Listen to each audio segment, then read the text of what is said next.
Hey YouTube, Kira Qualia here, bringing you guys my Tetra Aquaforce deck profile for December 2015.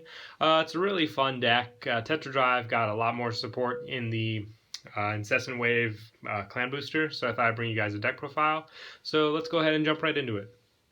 I run 4 Blue Wave Martial Dragon Tetra Boiled Dragon. Only have 3 Tetra, hoping to get one more soon.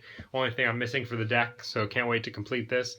Basically, when this card attacks, if it's the second attack of the turn, you counterblast 1 and flip a copy of itself, and it gets the ability, after the 4th attack attacks the Vanguard, you can discard 1 card to restand your Vanguard. It also loses triple drive, but 2 twin drives really makes up for it. Along with the critical triggers you run in the starter, you can draw a lot of cards using this guy's ability.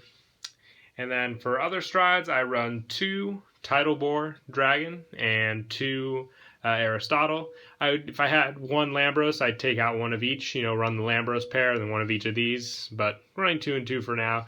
Aristotle's good for retire power, and Tidal Bore is good for the draw call power. So both very good strides to run.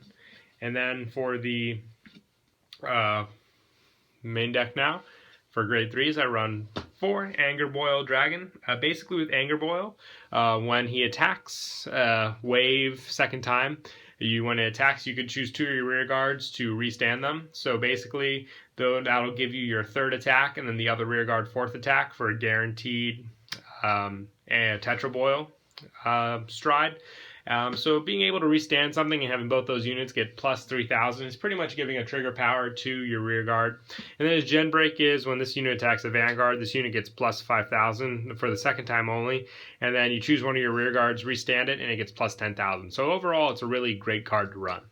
And I run 4 of the original Tetra Drive Dragon. Basically, the limit break effect of just what I stated for Tetra Boil Dragon, except in limit break form with a CB2, and you discard 2, but it's a guaranteed restand if the rear guard has a 4th attack. So overall, great other card to use in case can't limit break. Can't stride. Limit break's the next best option. So you have a lot of methods to restand in this effect with the Vanguard. And I run 4 Blue Wave Marine General Voivos. 3rd time when this unit attacks, it's got wave 3. So after the 3rd time it attacks, you can counterblast 1 to restand it, and it gets plus 2,000. So this will pretty much be your easiest way to get 4 attacks off in 1 turn.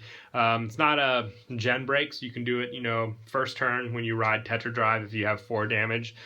Great card overall.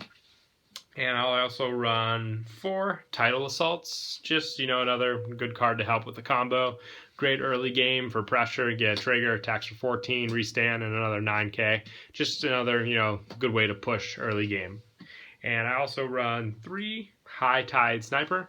If you attack with this guy first, and you have your stride after it restands because of Anger Boil, if you attack again, the whole column got plus 6,000, then along with his ability to get plus 10,000, that's at least 26k alone with this guy.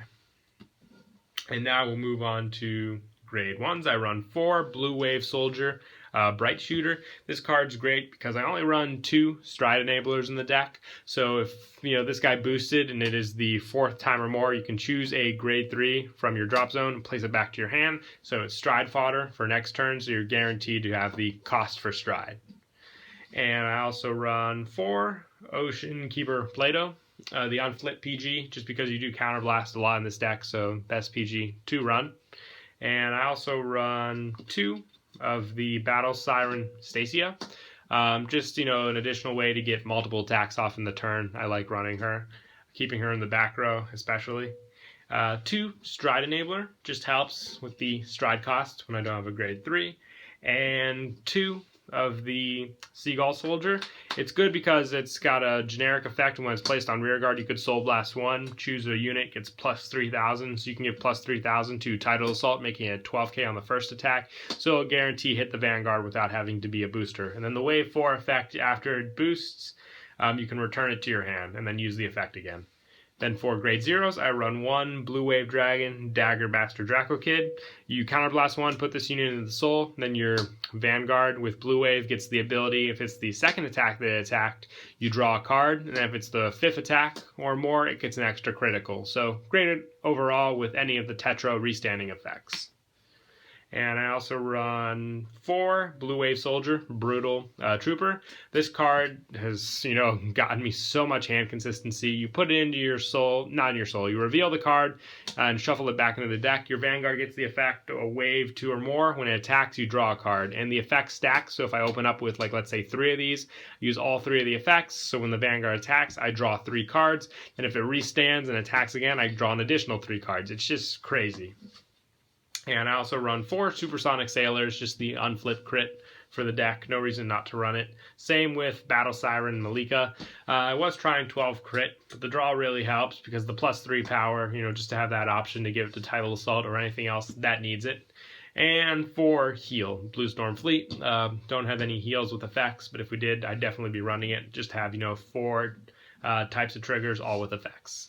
But yeah, that's it for the deck profile. Hope you guys enjoyed. Don't forget to like and subscribe, and Kira Qualia out.